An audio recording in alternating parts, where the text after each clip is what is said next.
दोस्तों, क्या आप जानते हैं कि आईफोन की एड में हमेशा 9:41 का ही टाइम क्यों दिखाया जाता है? और क्या आपको पता है कि बांस को पकड़कर इसकी आंखों पर पट्टी क्यों बांध दी जाती है? प्लस क्या हो अगर डायमंड्स को हीट के जरिए मेल्ट करने की कोशिश की जाए? आज की इस वीडियो में मैं आपको ऐसे धमाकेदार फैक्ट्स बताऊंगा जो आपको और भी ज्यादा स्मार्ट बना देंगे। तो शुरू करते हैं अपना काउंटडाउन। दोस्तों, जैसा कि आप सब जानते हैं कि रिसेंटली आईफोन 15 लॉन्च हुआ है, जो कि आईफोन 14 से कुछ ज्यादा डिफरेंट नहीं है। इसमें ऑलमोस्ट आईफोन 14 वाले ही तमाम फीचर्स मौजूद हैं, बस फर्क सिर्फ इतना है कि ये न्यू मॉडल है। लेकिन अगर आप आईफोन में दिलचस्पी रखते हैं तो आपने एक बात नोट की होगी कि जब भी कोई न्यू आईफोन लॉन्च होता है या इसका एड बनाया जाता है तो इसमें दिखाई जाने वाली मोबाइल स्क्रीन पर हमेशा 9:41 AM का ही टाइम लिखा होता है। आप चाहे आईफोन के किसी भी मॉडल का एड ले लें, इसमें हमेशा मोबाइल स्क्रीन पर 9:41 शो हो रहा होता है। इवन आईफोन 1 से लेकर 15 तक हर मोबाइल की एडवर्टाइजमेंट में यही टाइम शो होता है। क्या आप जानते हैं कि आईफोन में हमेशा 9:41 का टाइम ही क्यों दिखाया जाता है?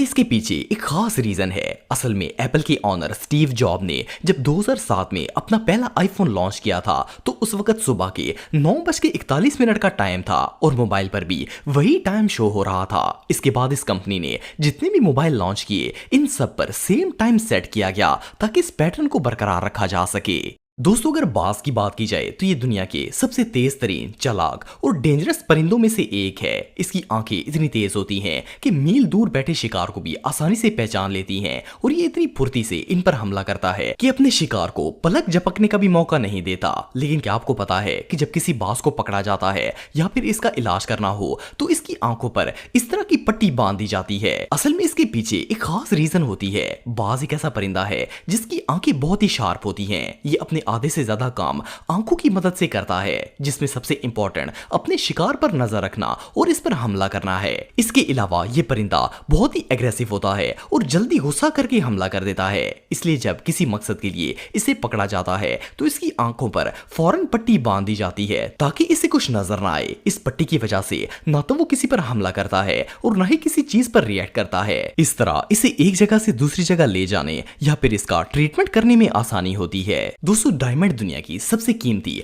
और नायाब चीजों में से एक है और दुनिया में ऐसे बहुत कम लोग हैं जिनके पास असली हीरे होते हैं। ये बात तो हम सब जानते हैं कि सोने, चांदी या दूसरे मेटल्स को पिघलाकर किसी भी शेप में ढाला जा सकता है। लेकिन क्या आपने कभी सोचा है कि अगर हीरे को मेल्ट करने की कोशिश की जाए तो क्या होगा? और क्या हीरे को मेल्ट करके कोई और शेप दी जा सकती है? आप बिलीव नहीं करेंगे कि हीरे के मामले में ये चीज बिल्कुल उलट होती है। पहली बात तो ये है कि प्योर डायमंड इतनी आसानी से मेल्ट ही नहीं होता। अगर इन केस इसे मेल्ट करने की कोशिश भी की जाए तो 800 सेल्सियस पर पहुंचते ही ये जलना स्टार्ट हो जाता है और जलते जलते ये धुएं की तरह हवा में ही गायब हो जाता है। इसकी रीजन ये है कि हीरा असल में 99.95% कार्बन से बना होता है। सो गर्म करने पर ये गैस बनकर हवा में उड़ जाता है। यही वजह है कि हीरे को कभी भी मेल्ट नहीं किया जाता बल्कि सिर्फ तराश कर इसकी शेप ही बनाई जाती है।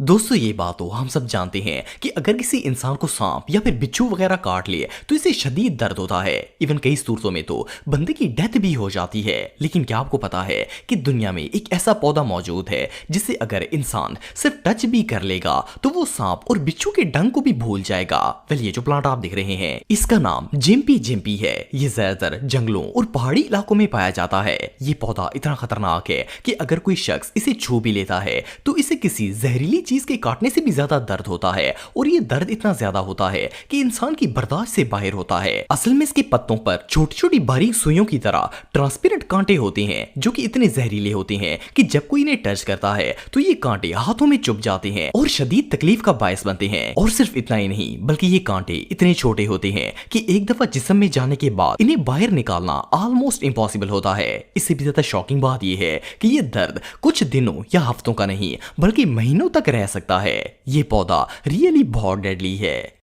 दोस्तों, ये बात तो हम सब जानते हैं कि इलन मस्क इस वक्त दुनिया के सबसे अमीर तरीन शख्स हैं। लेकिन क्या आपको पता है कि दुनिया का सबसे गरीब शख्स कौन है? आप सब सोच रहे होंगे कि शायद दुनिया में सबसे ज्यादा गरीब भिखारी होते हैं जो कि भीख मांगकर अपनी जिंदगी का गुजारा करते हैं। लेकिन मैं आपको बताता चलूं कि दुनिया में एक ऐसा शख्स भी मौजूद है जो भिखारियों से भी ज्यादा गरीब है। ये जो शख्स आप देख रहे हैं इसका नाम जेरेमी कैरवेल है। इसका ताल्लुक फ्रांस से है और ये इस वक्त दुनिया का सबसे गरीब आदमी है। दुनिया में मोस्टली लोग इसलिए गरीब होते हैं कि इनके पास अपनी जरूरतों को पूरा करने के लिए पैसे ही नहीं होते। लेकिन जेरेमी एक ऐसा बंदा है जो कि इतना ज्यादा गरीब है कि ये बिलियन डॉलर्स माइनस में चल रहा है। दरअसल जेरेमी पर 6.3 बिलियन डॉलर का कर्जा है। इसने इतना ज्यादा कर्जा लिया हुआ है कि दुनिया में आज तक कोई भी ऐसा बंदा नहीं है जिसने इतना कर्जा लिया हो और वो माइनस में चल रहा हो। आपको बताता चलूं कि जेरेमी ने ये सारा पैसा ट्रेडिंग में बर्बाद कर दिया था और आज वो इतना ज्यादा कर्जदार है कि इसका कर्जा पूरी जिंदगी भी अदा नहीं हो सकता। ये रियली अनबिलीवेबल है।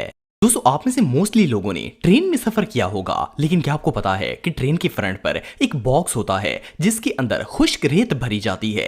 आप सब सोच रहे होंगे कि रेत का ट्रेन से क्या कनेक्शन हो सकता है। ट्रेन तो ईंधन से चलती है, तो फिर इसके बॉक्स में रेत डालने का क्या मकसद है? वेल, इसका एक खास पर्पस होता है। असल में रेत की पटड़ी लोहे से बनी होती है और ये काफी स्लिपरी होती है। इसी तरह ट्रेन के टायर्स भी मेटल के होते हैं और इनमें भी फ्रिक्शन कम होती है। अगर कभी ट्रेवलिंग के दौरान बारिश स्टार्ट हो जाए या फिर ट्रेन को किसी ऊंची जगह चढ़ना पड़ जाए तो इन दोनों चीजों के स्लिपरी होने की वजह से ट्रेन के फिसलने का खतरा होता है। इसलिए ऐसी सूरत में ट्रेन की फ्रिक्शन को बढ़ाने और ट्रैक पर ग्रिप बनाने के लिए खुश्क रेत का इस्तेमाल किया जाता है। जब ऐसी कोई सिचुएशन बनती है तो ट्रेन का ड्राइवर इस बॉक्स को खोल देता है और इसमें से आहिस्ता आहिस्ता ट्रैक के ऊपर रेत गिरना स्टार्ट हो जाती है। इससे ट्रैक और टायर्स के दरमियान फ्रिक्शन पैदा हो जाती है और ट्रेन स्लिप नहीं होती। इसके अलावा अगर ट्रेन को इमरजेंसी स्टॉप भी करवाना हो तो इस सूरत में भी रेत का इस्तेमाल किया जाता है। रेत की वजह से ट्रेन की स्पीड में कमी आ जाती है और वो जल्दी रुक जाती है।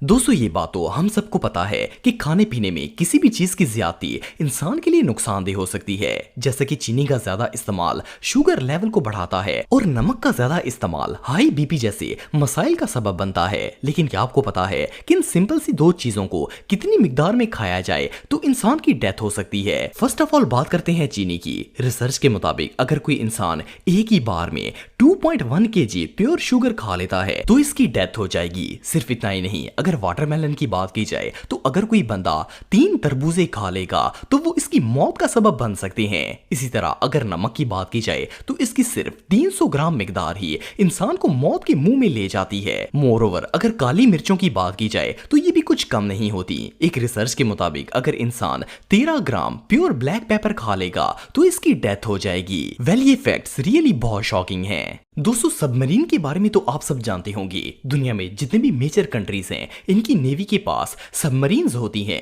आपको जानकर हैरानगी होगी कि ये दुनिया की एक ऐसी अंडर वाटर व्हीकल है जो कि 25 से 30 साल तक लगातार समुद्र की गहराई में पानी के अंदर रह सकती है। लेकिन सोचने की बात यह है कि आखिर इसमें ऐसा कौन सा फ्यूल होता है जो इस सबमरीन को इतने लंबे अरसे तक पानी में चलाता है। असल में ये एक न्यूक्लियर सबमरीन होती है। इसे चलाने के लिए पेट्रोल या डीजल की नहीं बल्कि यूरेनियम नाम के एक कंपाउंड की जरूरत होती है। अगर किसी सबमरीन के अंदर सिर्फ 4 किलोग्राम यूरेनियम डाल दिया जाए तो ये सबमरीन को 30 साल तक लगातार चलाने के लिए काफी हो जाता है। सिर्फ इतना ही नहीं बल्कि सबमरीन के अंदर ऐसा सिस्टम बनाया जाता है कि इसमें पानी भी खुद ब खुद रिफाइन और रीयूज होता रहता है। सो बेसिकली इस तरह की सबमरीन सिर्फ फूड लेने के लिए ही सरफेस पर आती हैं, वरना ये सालों तक लगातार पानी में ही चल सकती हैं। तो दोस्तों, आज के लिए बस इतना ही। उम्मीद आपको वीडियो पसंद आई होगी। अगर आप मुझे इंस्टाग्राम पे फॉलो करना चाहते हैं तो दी हैदर टीवी पे आप मुझे फॉलो कर सकते हैं। मिलता हूं आपसे नेक्स्ट वीडियो में, तब तक के लिए अल्लाह हाफिज।